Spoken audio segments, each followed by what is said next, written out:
আসসালামু আলাইকুম এভরিওয়ান, সবাই কেমন আছো? আশা করি সবাই ভালো আছো, আমিও ভালো আছি। তো দেখো, সকাল সকাল উঠেই দেখি আব্বু হাঁস নিয়ে আসছে। তো আজকে হাঁস রান্না করব।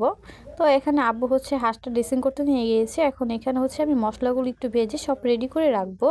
তারপর হচ্ছে আব্বু এসেই রান্নাটা বসিয়ে দিবে।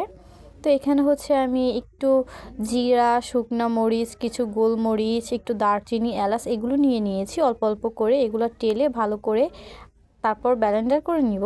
তারপর আমি কিছু কাঁচা মরিচ আর একটু পেঁয়াজ দিয়ে ব্লেন্ড করেছি, সেই ক্লিপটা নিতে পারিনি। তো এই তো দেখো, দেন হচ্ছে আব্বু রান্নাটা বসিয়ে দিয়েছিল। এই তো দেখো কষাচ্ছে। তো যেভাবে রান্না বসাও সবাই সেভাবেই করেছে, এই কারণে আমি ভিডিওটি নেইনি। দেন তারপর হচ্ছে রুটি বানিয়েছিলাম। দেন আজকে এই তো ছিল, ইফতারে ছিল রুটি, হাঁসের মাংস। তো তোমরা কী কী দিয়ে ইফতারি করবে অবশ্যই কমেন্টে জানাবে। তাই তো দেখো, আমার ফাইনালি সব কিছু রেডি হয়েছে। এখানে হাঁসের মাংসতে একটু ঝোল রেখেছি, যেহেতু রুটি দিয়ে খাবো এই কারণে একটু একটু ঝোল রেখেছি। তো আজকে ইফতারে এই ছিল, হাঁসের মাংস ছিল, শরবত ছিল, রুটি ছিল। তো ভিডিওটা যদি ভালো লেগে থাকে অবশ্যই লাইক, কমেন্ট এবং ফলো করতে ভুলবে না নতুন নতুন ভিডিও পেতে। আল্লাহ হাফেজ।